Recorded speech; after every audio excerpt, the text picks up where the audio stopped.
લોકો આ જે છે ને બધા યુનાઇટેડ સોલ્ટ વર્કર્સના વર્કરો છે, આ બનવા જોગે હડતાલ થઈ, હડતાલના કારણે પછી આ કંપની થઈ ગઈ બંધ.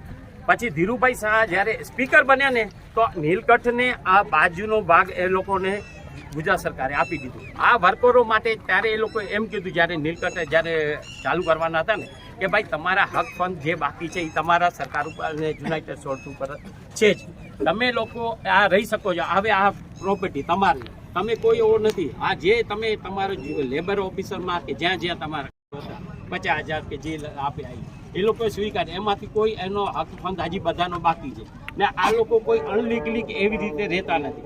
આ બધી યુનાઇટેડ સોલ્ટ વર્કર્સમાં સાહેબ એક સ્કૂલ છે જે 1952થી છે, કંડલેશ્વર મહાદેવનું મંદિર છે 1952થી છે, એના પાછળ આપણે મીઠાપોટ મસ્જિદ છે તાઇબા મસ્જિદ એ 1953થી છે, પછી રામાપીનો મંદિર છે એ 1953થી છે, અને પછી એક મતિયાદેવનું મંદિર છે.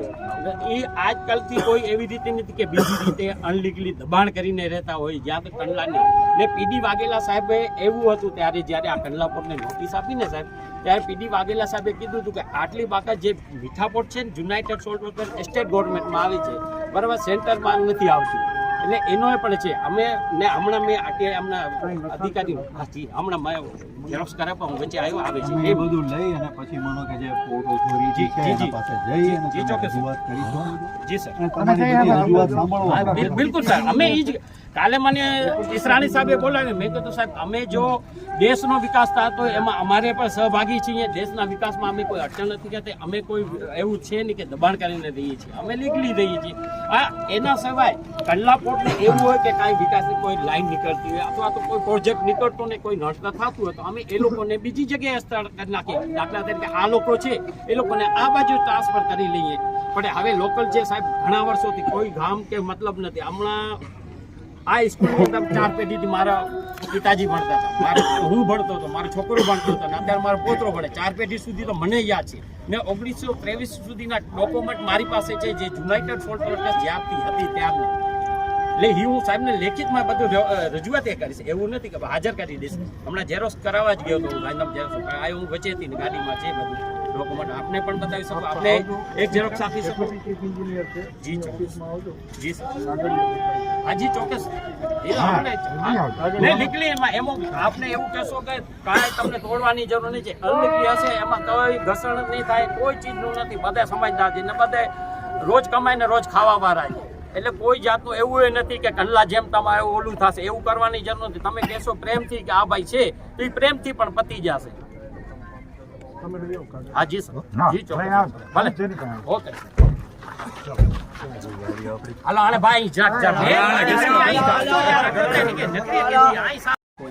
કે ભાઈ અમે આજકાલથી કોઈ રહેતા નથી, રાજશાહી વખતથી રહીએ છીએ. જ્યારે દેશ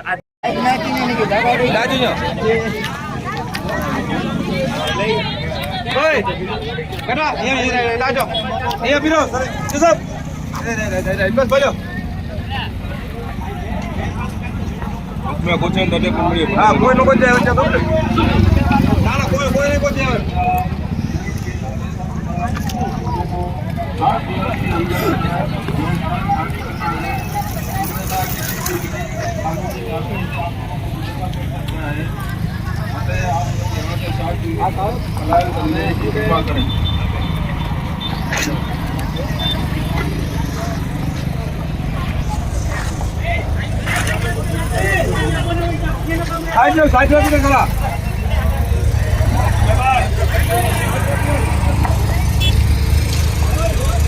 सभी झोपड़ी निवासियों से नम्र निवेदन है कि दीनदयाल बोर्ड के आदेशों पर आप लोगों को 7 दिन के अंदर यहाँ से अपनी अपनी झोपड़ियाँ खाली करनी है।